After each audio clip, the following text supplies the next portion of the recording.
वालेकुम दोस्तों, ਤੁਸੀਂ ਵੇਖ ਰਹੇ ਪਾਵਰ ਪੰਜਾਬ ਟੀਵੀ ਤੇ ਮੈਂ ਤੁਹਾਡਾ ਮੇਜ਼ਬਾਨ ਮੁਹੰਮਦ ਬਲਾਲ। ਦੋਸਤੋ, ਸਭ ਤੋਂ ਪਹਿਲੇ ਆਪਣੇ ਚੈਨਲ ਨੂੰ ਕਰੋ ਸਬਸਕ੍ਰਾਈਬ ਔਰ ਨਾਲ ਹੀ ਬੈਲ ਆਈਕਨ ਦਾ ਬਟਨ ਦਬਾਓ ਤਾਂ ਕਿ ਸਾਡੀ ਹਰ ਨਵੀਂ ਆਉਣ ਵਾਲੀ ਵੀਡੀਓ ਦਾ ਨੋਟੀਫਿਕੇਸ਼ਨ ਸਭ ਤੋਂ ਪਹਿਲੇ ਮੇਰੀ ਵੀਰਾਂ ਭਰਾਵਾਂ ਤੱਕ ਪਹੁੰਚੇ। ਦੋਸਤੋ, ਅੱਜ ਤੁਹਾਡੇ ਵਾਸਤੇ ਇੱਕ ਪਹਿਲਨ ਛੋਟੀ ਦੀ ਵੀਡੀਓ ਲੈ ਕੇ ਹਾਜ਼ਰ ਹੋਇਆ। ਮੇਰਾ ਕੈਮਰਾਮੈਨ ਤੁਹਾਨੂੰ ਦਿਖਾਉਂਦਾ, ਉਸ ਤੋਂ ਬਾਅਦ ਕਰਾਂਗੇ ਮਾਲਕਾਂ ਨਾਲ ਸਾਰੀਆਂ ਗੱਲਾਂ। ਦੇਖੋ, ਚੂਰਕੁੰਡ ਸਿੰਘ ਚਿੱਟੀਆਂ ਸਫੈਦ ਅੱਖਾਂ ਨੇ, ਮਾੜਾ ਜਿਹਾ ਮਤਾ ਸਫੈਦ ਹੈ। ਇਹ ਦੇਖੋ, ਪਿਓਰ ਦਰਿਆ ਦੀ ਮੱਝ ਹੈ। ਇਹ ਟਲ ਵੀ ਗਲ ਵਿੱਚ ਪਾਇਆ ਹੋਇਆ।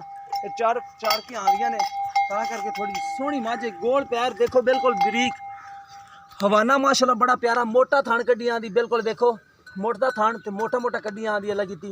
बाकी दिन जो लेंदी तुहाडे सामने, बाकी टोर फिर के तुहानूं तसल्लियां करावांगे। कद भी चंगे वड्डे दी है, सोहनी माशाल्लाह झोटी एक कड्डी दी है, बड़ियां बरीकियां वाली है माशाल्लाह, बड़ी सोहनी माशाल्लाह झोटी। बाकी चड्डा सार नूं लावेगी अल्लाह दे हुक्म नाल।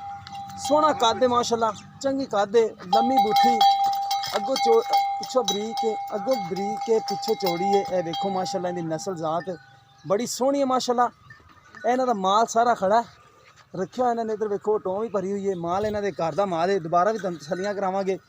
बड़ी सोहनी झोटी माशाल्लाह, तसल्ली वाले माशाल्लाह थन कड्डी आंदी है। बटन भी है ने नीली दे, जो निशानी होंदी जनाब, देखो बटन भी है ने। बाकी चड्डा बड़ा प्यारा माशाल्लाह, इनका बड़ा सोहना चड्डा है। पई इन्हां नूं माड़ा छड्ड के टोरा। बाकी कद कुद चंगे दी है, एक कड्डी दी है, सुथरी है माशाल्लाह, बड़ी सुथरी है। चड्डा बड़ा सोहना कड्डी आंदी माशाल्लाह, बड़ी सुथरी है। आ देखो बटन नीली दे, बड़ी सोहनी माशाल्लाह थान कड्डी आंदी है। बड़ी सुथरी मझ है, जिन्नी है माशाल्लाह, बड़ी प्यारी है।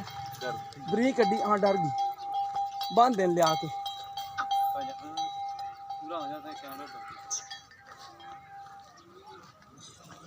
लिया के बन।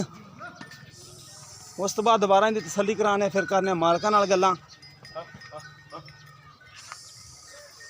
घरेलू झोटियां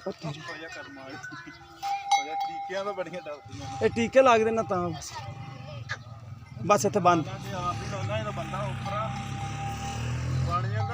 इन्हूं बंद दिए, इत्थे बंद।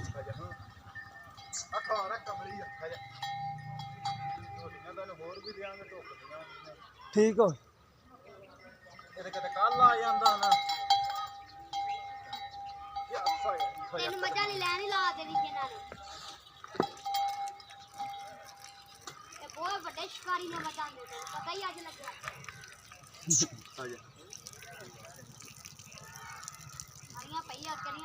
छोटी माशाल्लाह बड़ी प्यारी है। सिर्फ कैमरे तो डरदी पी, अख बड़ी प्यारी है, चिट्टी सफेद अख है। बाकी सारियां गल्लां मालकां नाल करांगे। बाकी सोहनी है।